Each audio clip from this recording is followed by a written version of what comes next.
श्री रामकृष्ण देव के उपदेश वचनामृत पृष्ठ क्रमांक 226 परिच्छेद 38 दक्षिणेश्वर मंदिर में श्री रामकृष्ण की समाधि भक्तों के द्वारा श्री चरण पूजा।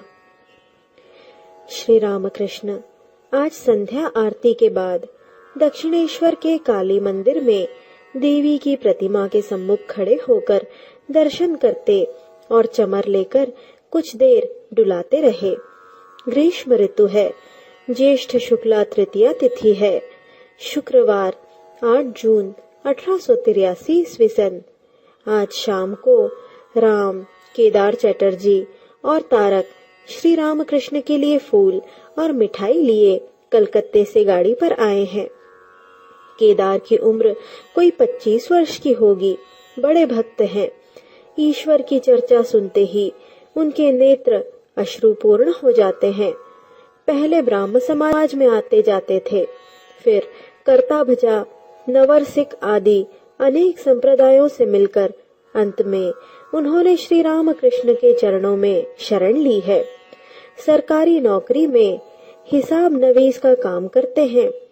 उनका घर कांचड़ा पाड़ा के निकट हाली शहर गांव में है। तारक की उम्र 24 वर्ष की होगी। विवाह के कुछ दिन बाद उनकी स्त्री की मृत्यु हो गई। उनका मकान बारासात गांव में है।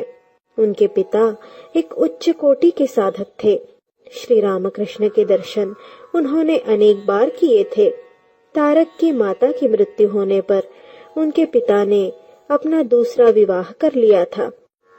तारक राम के मकान पर सर्वदा आते जाते रहते हैं। उनके और नित्य गोपाल के साथ वे प्रायः श्री रामकृष्ण देव के दर्शन करने के लिए आते हैं। इस समय भी किसी ऑफिस में काम करते हैं, परंतु सर्वदा विरक्ति का भाव है। श्री रामकृष्ण ने काली मंदिर से निकलकर चबूतरे पर भूमिष्ठ हो माता को प्रणाम किया। उन्होंने देखा राम, मास्टर, केदार, तारक आदि भक्त वहां खड़े हैं। तारक को देखकर आप बड़े प्रसन्न हुए और उनकी ठुड्डी छूकर प्यार करने लगे। अब श्री रामकृष्ण भावाविष्ट होकर अपने कमरे में जमीन पर बैठे हैं। उनके दोनों पैर फैले हैं। राम और केदार ने उन चरण कमलों को पुष्पमालाओं से शोभित किया है। श्री रामकृष्ण समाधिस्थ हैं। केदार का भाव नवरसिक समाज का है। वे श्री रामकृष्ण के चरणों के अंगूठों को पकड़े हुए है। उनकी धारणा है कि इससे शक्ति का संचार होगा। श्री रामकृष्ण कुछ प्रकृतिस्थ हो कह रहे हैं, माँ, अंगूठों को पकड़कर वह मेरा क्या कर सकेगा। केदार विनीत भाव से हाथ जोड़े बैठे हैं। श्री रामकृष्ण केदार से भावावेश में, कामिनी और कांचन पर तुम्हारा मन खिंचता है।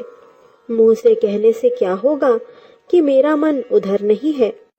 आगे बढ़ चलो। चंदन की लकड़ी के आगे और भी बहुत कुछ है।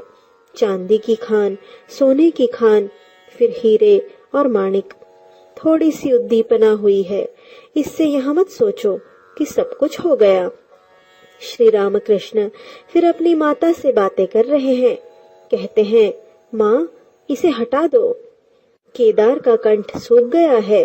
भयभीत हो राम से कहते हैं, ये यहाँ क्या कह रहे हैं। राखाल को देखकर श्री रामकृष्ण फिर भावाविष्ट हो रहे हैं। उन्हें पुकार कर कहते हैं, मैं यहाँ बहुत दिनों से आया हूँ, तू कब आया। क्या श्री रामकृष्ण इशारे से कहते हैं कि वे भगवान के अवतार हैं और राखाल उनके एक अंतरंग पार्षद।